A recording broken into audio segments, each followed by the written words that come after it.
Single dad CEO accidentally calls the wrong emergency babysitter. The woman who arrives is the one he's been waiting for. The boardroom lights flickered slightly as the storm outside rolled over the skyline. Aiden Walker stood at the head of a long glass table, sleeves rolled up, voice clipped as he pointed toward the projection screen. He was in the middle of finalizing a major acquisition deal, one that had taken months of negotiation. Suddenly, his phone buzzed on the table. It was the nanny's number.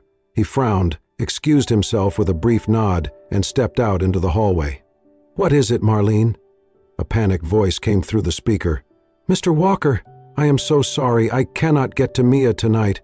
My car broke down and there is no way I can make it into the city." Aiden pinched the bridge of his nose. "You are telling me this now?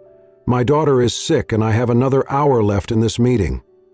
"I called your assistant already. She said she would arrange a replacement."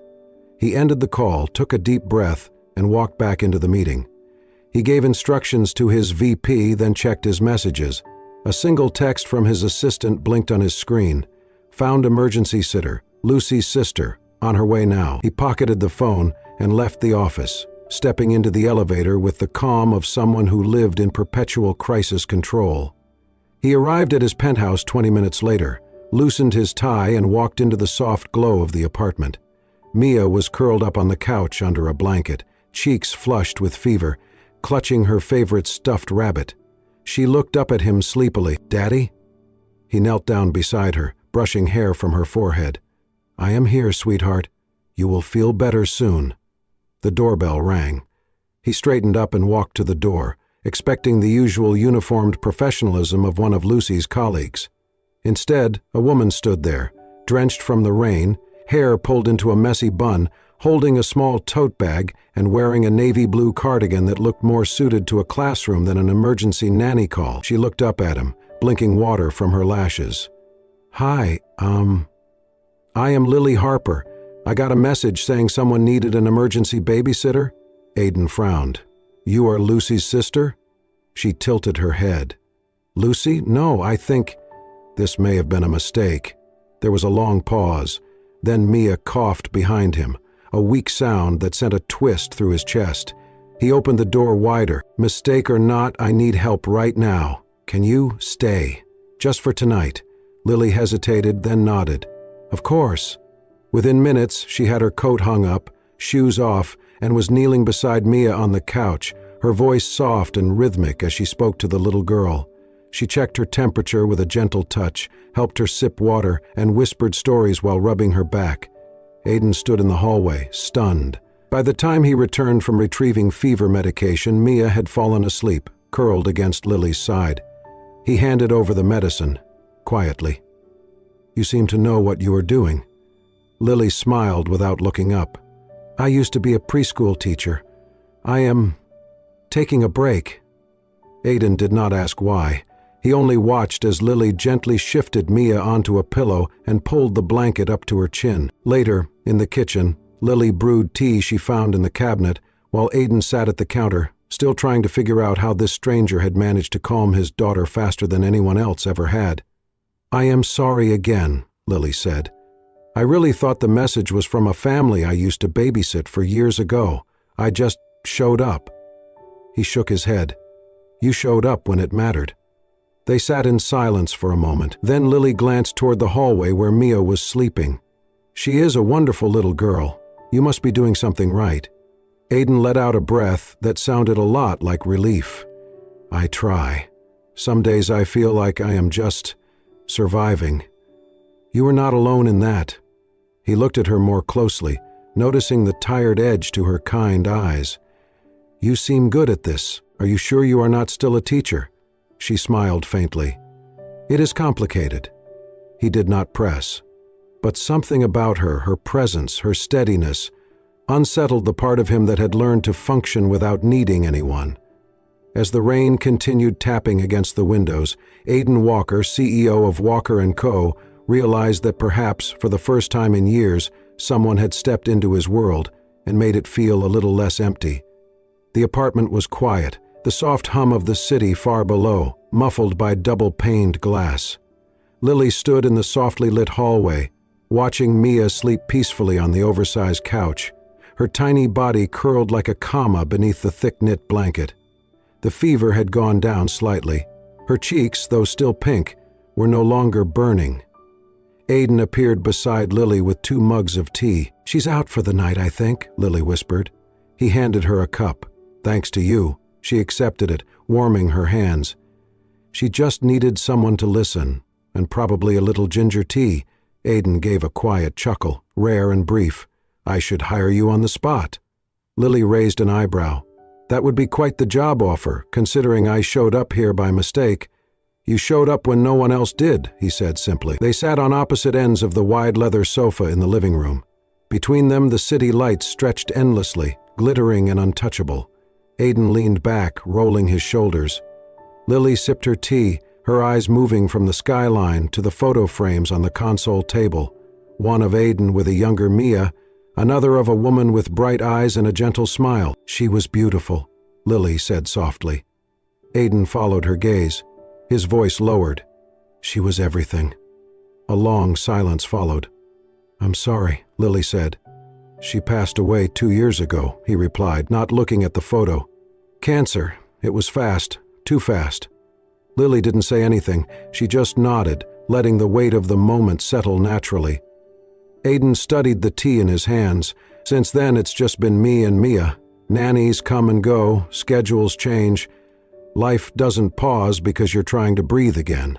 Lily listened, really listened, not as someone curious, but as someone who understood the ache behind every word.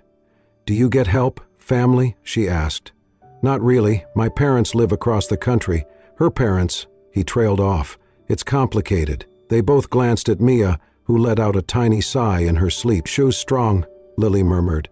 Aiden nodded. "Stronger than me some days," Lily smiled, then hesitated before saying, "You're doing a good job." He looked at her, surprised. "You've known me less than 3 hours. 3 hours is long enough to see the way you looked at her when she cried, long enough to see the world stops when she needs you." Aiden's jaw flexed, emotion flickering behind his steady eyes. There was something in Lily's presence, a quiet steadiness that made it feel like it was okay to speak without fixing everything. "So," he said, shifting the subject gently, "why isn't someone like you in a classroom full of kids?" Lily hesitated. "I had a student," she began slowly, fingers tightening around her mug. "He got hurt. It was an accident, but I couldn't stop blaming myself, even when no one else did. I took time off, then more time, and I never went back." Aiden didn't interrupt. He just nodded slowly. "I think," Lily said after a long pause, "I forgot how to be around children without being afraid." He tilted his head slightly. "You didn't seem afraid tonight." She smiled faintly. Mia made it easy. They both fell quiet again, not uncomfortably, but in that strange space where 2 strangers start to feel a little less strange. Eventually Aiden stood. "You can take the guest room. It's down the hall. Mia sleeps better when someone's nearby, and I trust you." Lily blinked. "You sure?" He gave her a tired but sincere nod. "I haven't been sure about many things lately, but this feels right." She followed him to the hallway, pausing once more to glance at the sleeping girl on the couch. Aiden looked at her. "Thank you, Lily, for tonight." She smiled. "Thank you for letting me stay." As the door to the guest room clicked shut behind her, Aiden stood alone for a moment, staring at the space she had just filled. Something unfamiliar tugged at him, like the beginning of a question he didn't yet have the courage to ask, but somewhere down the hallway, a stranger was already making his world feel less like a burden and more like home. The next morning arrived quietly, with sunlight peeking through half-closed curtains. Aiden was already dressed in a fresh suit, pacing the kitchen with his phone pressed to his ear while pouring cereal into a bowl. Mia sat at the counter in her pajamas, swinging her feet and playing absently with her spoon. Across from her, Lily appeared in the doorway, dressed in her own clothes, simple jeans, a soft gray sweater, and her hair loosely tied back. "Good morning," she said gently. Mia's face lit up. "Miss Lily?" Aiden turned, surprised at the burst of excitement from his normally reserved daughter. "I guess someone's happy to see you." Lily smiled and walked over. "How's the fever?" "Gone," Mia said proudly. "I feel like pancakes." Aiden raised an eyebrow. "You barely ate toast last night." "I changed my mind," Lily chuckled. "Mind if I make her something? I'm kind of a pancake wizard." Aiden hesitated, then stepped aside. "Be my guest." Within minutes, the kitchen filled with the scent of vanilla and cinnamon. Mia giggled as Lily flipped the pancakes with flair, adding blueberries into the shapes of stars. "I didn't know we had blueberries," Aiden muttered. "I found them behind a wall of protein bars," Lily replied, tossing him a playful glance. He sat at the counter and watched as Mia devoured the breakfast. He had not seen his daughter this animated in weeks, not even with family, certainly not with hired nannies. After clearing the dishes, Lily turned to Aiden. "If you need help again today, I'm free." "You don't have other plans?" she shrugged. "Not anymore." Aiden studied her for a moment. The offer wasn't professional, it was personal somehow. She was choosing this, choosing them. "I'd appreciate that," he said. What started as one more day turned into 3, then a week. Lily became a part of their daily rhythm. She walked Mia to the park, taught her how to fold paper swans, and helped her practice her letters with glitter pens and way too many stickers. Aiden came home each night to laughter echoing down the hall, and stories he hadn't heard before. Stories Mia hadn't been willing to share with anyone. On a warm Saturday afternoon, Aiden invited Lily to join them at the farmer's market. They wandered through booths of fresh flowers and homemade jams, Mia holding Lily's hand as they admired a small puppet show. They bought lemonade and shared a giant cinnamon roll, which Mia insisted on feeding them in alternating bites. It felt, dangerously, like a real family. Later at the park, they spread a blanket under a tree. Lily leaned against the trunk, reading a storybook aloud, while Mia curled up beside her. Aiden watched them from the picnic basket, his heart twisting with something both beautiful and terrifying. As the sun began to set, Mia lay her head on Lily's lap and whispered something. Lily looked down, startled. "What did you say, sweetheart?" Mia repeated, a little louder this time. "Can you be my new mommy?" The words hung in the air like a delicate thread. Lily's eyes filled, her hand brushing Mia's hair. She glanced at Aiden, who had frozen completely. He didn't speak. Couldn't. Lily smiled softly and said, "That's a very big question, Mia. Let's keep having fun together, okay?" Mia nodded, content, and soon fell asleep right there in her lap. Aiden finally exhaled, walking over quietly. He sat beside them, not saying anything, just watching the two people who had quietly and completely upended his world. "She's never said anything like that to anyone before," he said finally. "I didn't know what to say," Lily admitted. "You said exactly the right thing." They sat in silence, the kind that no longer felt like strangers passing time. Instead, it felt like the beginning of something they were both afraid to name. But something had shifted, and they both knew this was no longer temporary. The following week passed in a blur of familiar routines. Breakfasts filled with laughter, afternoons at the library, evenings curled up with storybooks. On the outside, everything looked like a picture of happiness. But something had changed inside Aiden, and Lily could feel it. He was quieter now, more reserved. He still smiled when Mia clung to Lily's hand or proudly showed off a drawing they had made together, but there was a certain distance in his gaze, something she could not quite reach. One evening, as Mia napped after a busy afternoon at the aquarium, Aiden walked into the living room where Lily sat, sorting colored pencils, with soft music playing in the background. He cleared his throat. "Dinner's almost ready. You're welcome to stay if you want." She looked up and smiled. "I'd like that." But something in his tone made her hesitate. Later, as they sat at the table, Mia asleep in her room, the air between them felt heavier than usual. Lily gently pushed her half-empty plate aside and asked, "Is everything okay, Aiden?" He didn't answer right away. He poured himself a glass of water, stared at it, then said, "This, whatever it is we've built, it's starting to feel like more than I expected." Lily's heart skipped.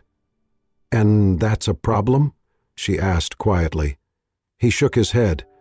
"No, but it's complicated. She nodded slowly, her fingers lacing together on the table. "You're afraid."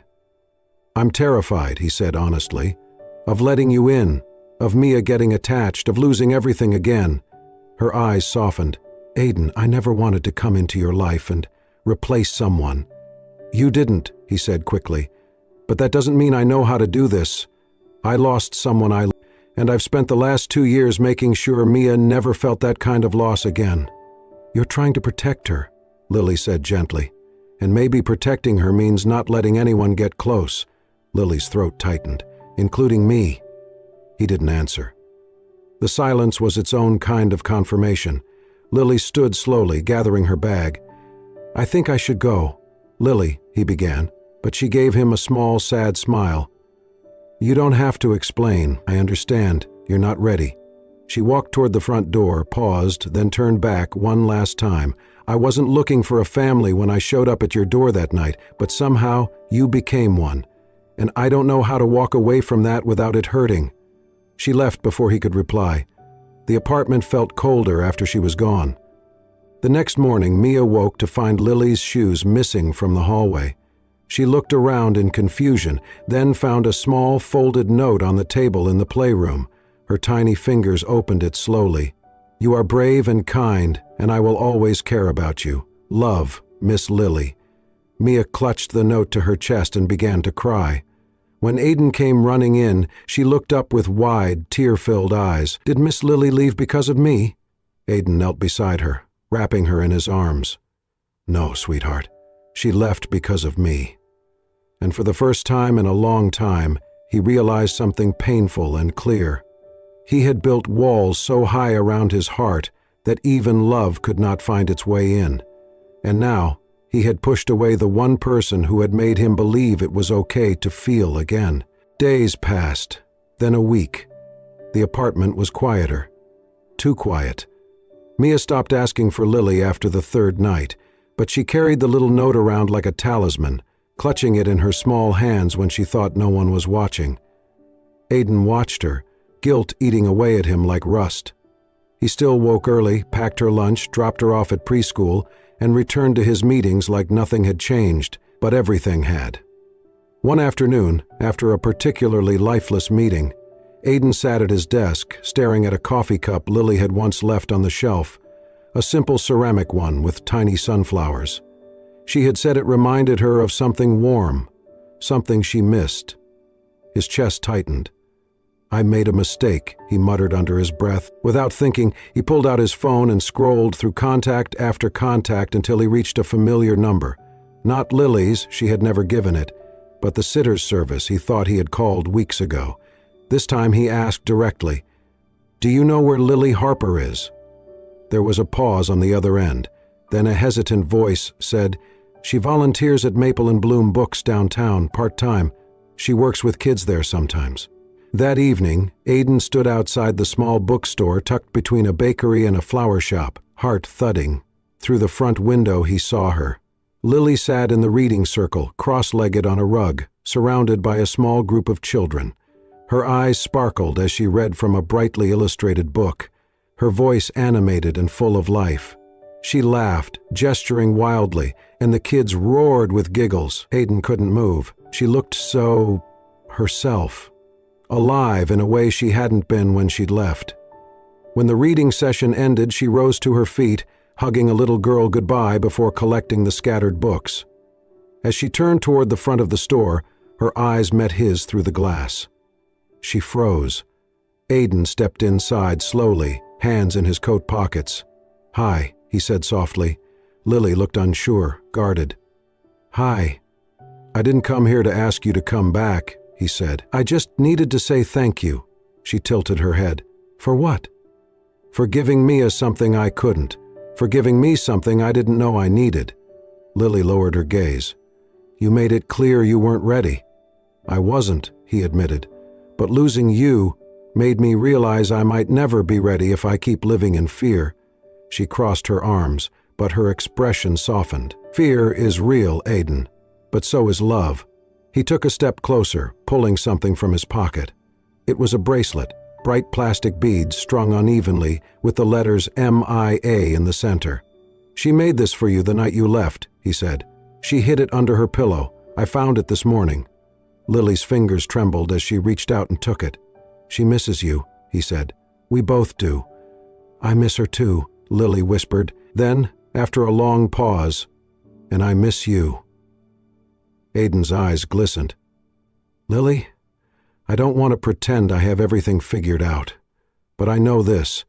When you left, everything felt empty." He exhaled slowly, voice cracking, just enough to betray the man behind the CEO. "I want to try. With you. With Mia. As a family. No walls. No hiding."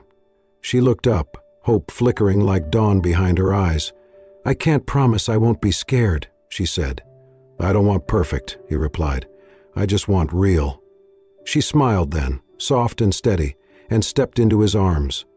As he held her tightly, the bracelet pressed between their palms, Aiden knew he had just been given a second chance. And this time, he wasn't going to let go. Lily did not move back in, not right away. But she started showing up again, quietly, like a melody slowly returning to a forgotten song. She came over in the mornings before preschool, helped Mia pick out her socks, always mismatched on purpose, and packed little handwritten notes inside her lunchbox. Sometimes they said things like, "Be brave today," or "Remember, sunshine starts with you." Mia adored them, and Aiden did too, even if he never said it out loud. Their rhythm resumed, not rushed but steady. Pancake Saturdays returned, with flour on noses and giggles echoing through the kitchen. Movie nights resumed, with Lily curled on one side of the couch, Mia in the middle and Aiden on the other, their fingers brushing over shared popcorn. The apartment, once echoing with silence, now felt lived in again. It smelled of cinnamon and warmth, crayons and laughter.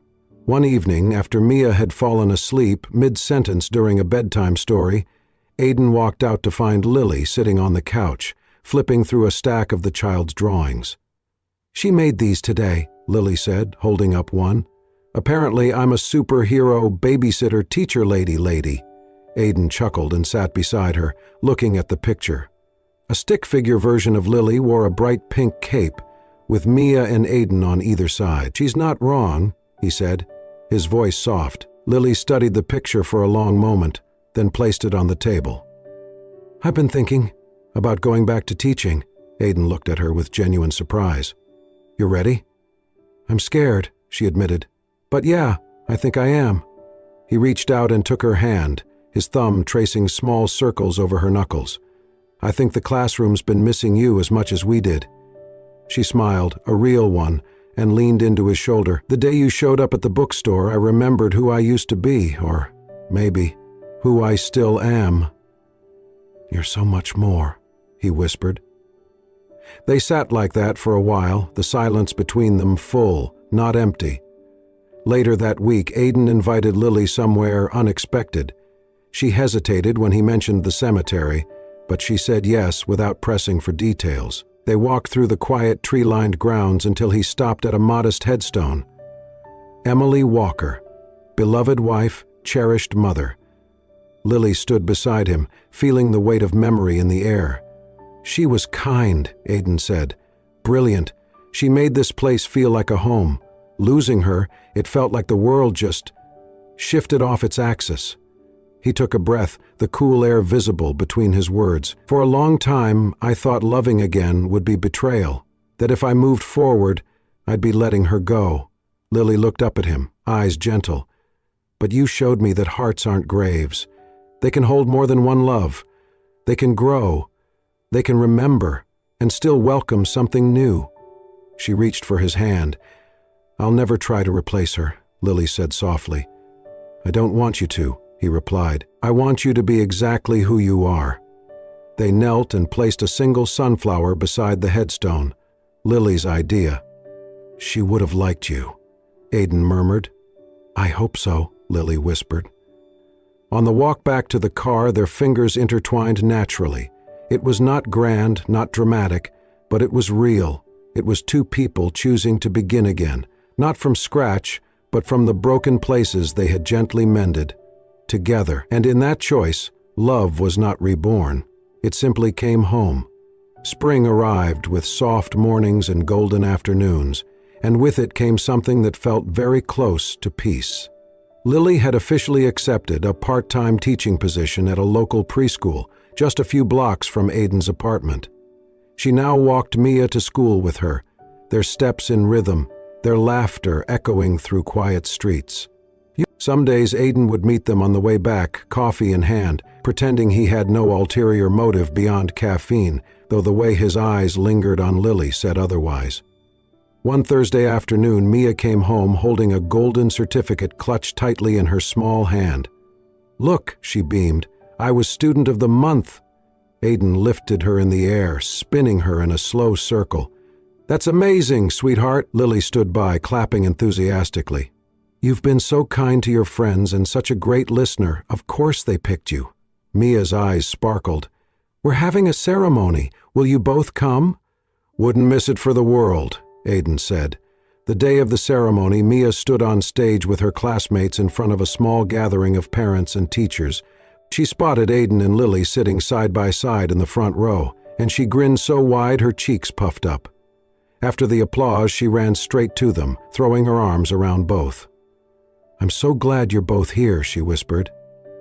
Later that night, after dinner and cupcakes and a living room dance party, Aiden tucked Mia into bed.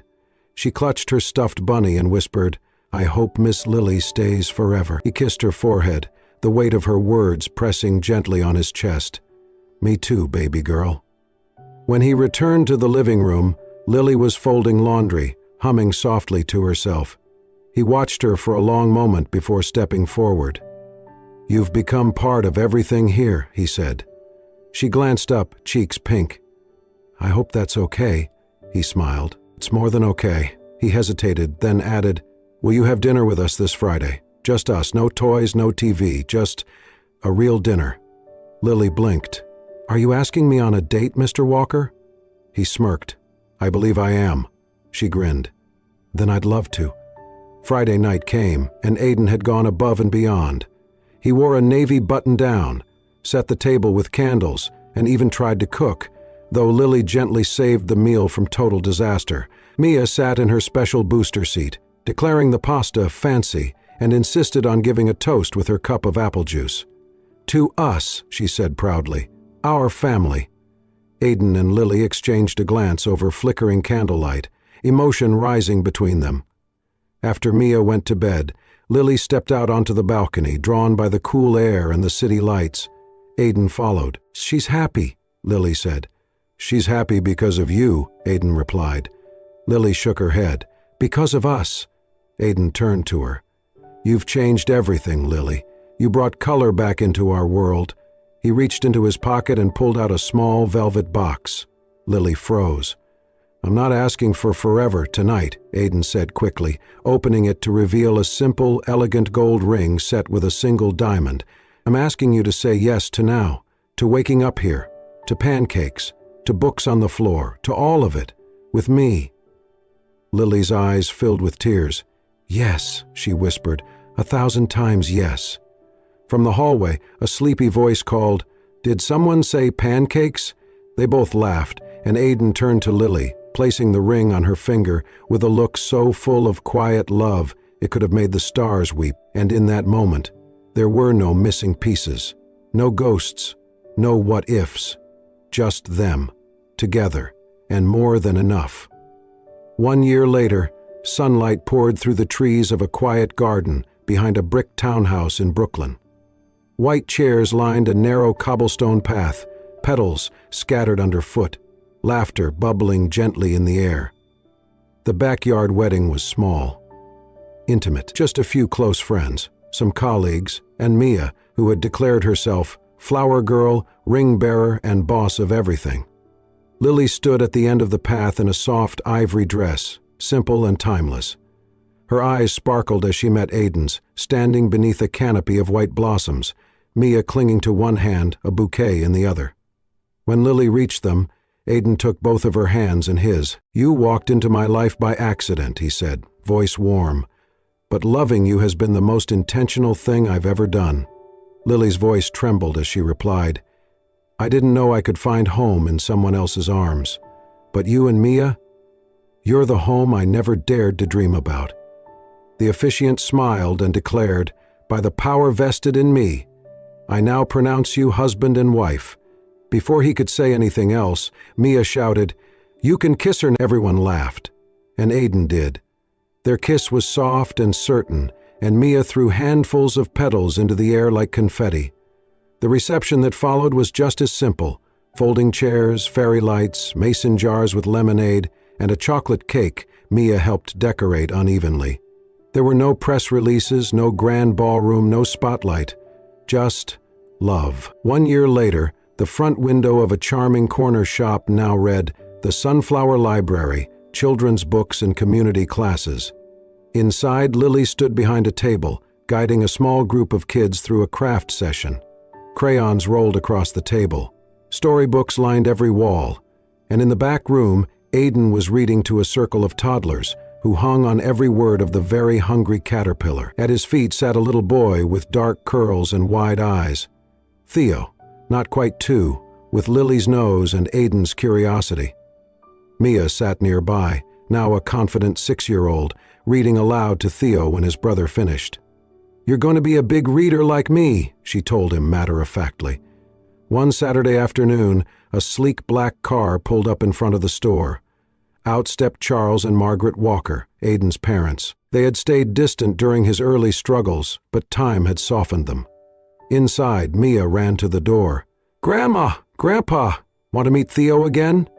They entered, tentative but smiling, and Lily handed Theo over carefully. Aiden's father held the boy awkwardly, unsure, but Theo reached for his tie and giggled. Something in the old man's face cracked. He looked down at his grandson, then up at Aiden. "You've built something good here," he said. Aiden simply nodded. "I had help." Later that evening, as the sun dipped behind the brownstones, Aiden sat on the back steps of the shop, Lily leaning against his shoulder, Theo asleep in her arms. "You remember the night we met?" she asked. "You mean the emergency babysitter mix-up?" he teased. She nudged him. "That was chaos. Best chaos of my life." They sat in silence, watching fireflies blink in the garden. "I used to think family had to look a certain way," Lily murmured. "But now I know it's just love. That's all it's ever been." Aiden kissed the top of her head. "And this is the kind I never thought I deserved."